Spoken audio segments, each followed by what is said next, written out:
Hello everyone, my name is Shahela Sheikh and I'm from Hisia Psychology Consultants. Today I'll be talking about post-traumatic stress disorder, which is known as PTSD, right?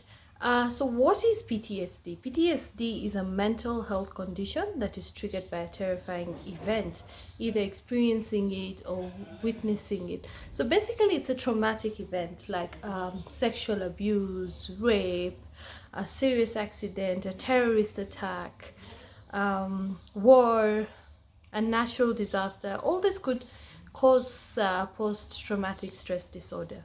What are some of the identifiable symptoms when it comes to post-traumatic disorder? After the event, you start experiencing intrusive thoughts such as repeated involuntary memories, so these are flashbacks that keep on coming to you and keep on coming to you, which makes you feel very uncomfortable. It makes you feel like you're reliving the moment once again, right? So it becomes a very traumatic experience, so you have to live it over and over again inside your mind, right? And then you also start avoiding reminders of the traumatic event, which include people, places, object. So it starts becoming like a heavy.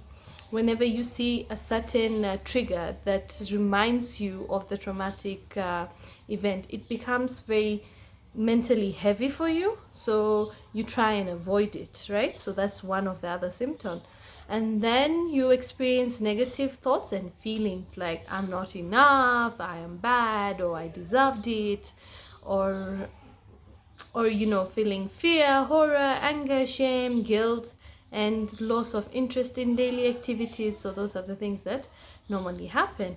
And then arousal and reactive symptoms could be being irritable and having angry outbursts or behaving recklessly.